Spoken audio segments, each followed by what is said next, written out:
India और पाकिस्तान के बीच चल रहे टेंशन के बीच एक जाना पहचाना नाम रणवीर अलाहाबादिया यानी कि बेयर बाइसेप एक बड़े विवाद में फंस गए हैं। रणवीर ने रिसेंटली एक इंस्टाग्राम पोस्ट डाली जिसमें उन्होंने पाकिस्तानी लोगों के लिए सिंपैथी दिखाई। उनका कहना था कि पाकिस्तान के लोग और वहां की आर्मी और इंटेलिजेंस एजेंसी दोनों अलग हैं। उन्होंने कहा कि आम पाकिस्तानी लोग भी शांति चाहते हैं, लेकिन इस पोस्ट के बाद सोशल मीडिया पर तो मानो तूफान आ गया। बहुत से लोगों ने उनकी टाइमिंग और टोन को गलत बताया। कई यूजर्स ने उन्हें इनसेंसिटिव और अटेंशन सीकर तक कह दिया। लोगों का कहना था जब देश में इतना बड़ा क्राइसिस चल रहा है तब सिंपैथी दिखाना गलत मैसेज देता है। बार बार क्रिटिसिज्म के बाद रणवीर ने वो पोस्ट डिलीट कर दी और एक नया वीडियो शेयर किया जिसमें उन्होंने क्लियर किया कि वो पूरी तरह इंडियन आर्मी के साथ हैं। जय हिंद, जय भारत दोस्तों। इंडियन मिलिट्री को पहले तो 100% सपोर्ट, 100% लव, 100% रिस्पेक्ट।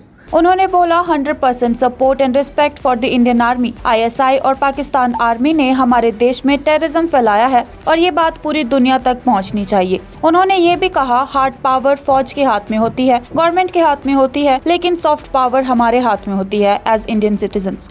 मैंने ये जाना कि हार्ड पावर फौज के हाथों में होता है, गवर्नमेंट के हाथों में होता है, आपके हाथों में एज इंडियन सिटीजन्स होता है सॉफ्ट पावर। अब कुछ लोग उनकी सफाई से सेटिस्फाइड हैं, लेकिन कुछ अब भी उनकी पोस्ट को गलत मान रहे हैं। तो आपका क्या मानना है? क्या रणवीर ने सही कहा या उनकी टाइमिंग इनअप्रोप्रिएट थी? कमेंट करके जरूर बताएं। इंडिया और पाकिस्तान के बीच चल रहे टेंशन के बीच एक जाना पहचाना नाम रणवीर अलाहाबादिया यानी कि बेयर बाइसेप एक बड़े विवाद में फंस गए हैं। रणवीर ने रिसेंटली एक इंस्टाग्राम पोस्ट डाली जिसमें उन्होंने पाकिस्तानी लोगों के लिए सिंपैथी दिखाई। उनका कहना था कि पाकिस्तान के लोग और वहाँ की आर्मी और इंटेलिजेंस एजेंसी दोनों अलग हैं। उन्होंने कहा कि आम पाकिस्तानी लोग भी शांति चाहते हैं, लेकिन इस पोस्ट के बाद सोशल मीडिया पर तो मानो तूफान आ गया। बहुत से लोगों ने उनकी टाइमिंग और टोन को गलत बताया। कई यूजर्स ने उन्हें इनसेंसिटिव और अटेंशन सीकर तक कह दिया। लोगों का कहना था जब देश में इतना बड़ा क्राइसिस चल रहा है तब सिंपैथी दिखाना गलत मैसेज देता है। बार बार क्रिटिसिज्म के बाद रणवीर ने वो पोस्ट डिलीट कर दी और एक नया वीडियो शेयर किया जिसमें उन्होंने क्लियर किया कि वो पूरी तरह इंडियन आर्मी के साथ हैं। जय हिंद, जय भारत दोस्तों।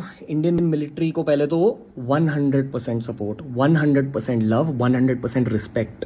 उन्होंने बोला 100% support and respect for the Indian army. ISI और पाकिस्तान आर्मी ने हमारे देश में टेररिज्म फैलाया है और ये बात पूरी दुनिया तक पहुंचनी चाहिए। उन्होंने ये भी कहा हार्ड पावर फौज के हाथ में होती है, गवर्नमेंट के हाथ में होती है, लेकिन सॉफ्ट पावर हमारे हाथ में होती है एज इंडियन सिटीजन्स। मैंने ये जाना कि हार्ड पावर फौज के हाथों में होता है, गवर्नमेंट के हाथों में होता है, आपके हाथों में एज इंडियन सिटीजन्स होता है सॉफ्ट पावर। अब कुछ लोग उनकी सफाई से सेटिस्फाइड हैं, लेकिन कुछ अब भी उनकी पोस्ट को गलत मान रहे हैं। तो आपका क्या मानना है? क्या रणवीर ने सही कहा या उनकी टाइमिंग इनअप्रोप्रिएट थी? कमेंट करके जरूर बताएं। इंडिया और पाकिस्तान के बीच चल रहे टेंशन के बीच एक जाना पहचाना नाम रणवीर अलाहाबादिया यानी कि बेयर बाइसेप एक बड़े विवाद में फंस गए हैं। रणवीर ने रिसेंटली एक इंस्टाग्राम पोस्ट डाली जिसमें उन्होंने पाकिस्तानी लोगों के लिए सिंपैथी दिखाई। उनका कहना था कि पाकिस्तान के लोग और वहाँ की आर्मी और इंटेलिजेंस एजेंसी दोनों अलग हैं। उन्होंने कहा कि आम पाकिस्तानी लोग भी शांति चाहते हैं, लेकिन इस पोस्ट के बाद सोशल मीडिया पर तो मानो तूफान आ गया। बहुत से लोगों ने उनकी टाइमिंग और टोन को गलत बताया। कई यूजर्स ने उन्हें इनसेंसिटिव और अटेंशन सीकर तक कह दिया। लोगों का कहना था जब देश में इतना बड़ा क्राइसिस चल रहा है तब सिंपैथी दिखाना गलत मैसेज देता है। बार बार क्रिटिसिज्म के बाद रणवीर ने वो पोस्ट डिलीट कर दी और एक नया वीडियो शेयर किया जिसमें उन्होंने क्लियर किया कि वो पूरी तरह इंडियन आर्मी के साथ हैं। जय हिंद, जय भारत दोस्तों। इंडियन मिलिट्री को पहले तो 100% सपोर्ट, 100% लव, 100% रिस्पेक्ट।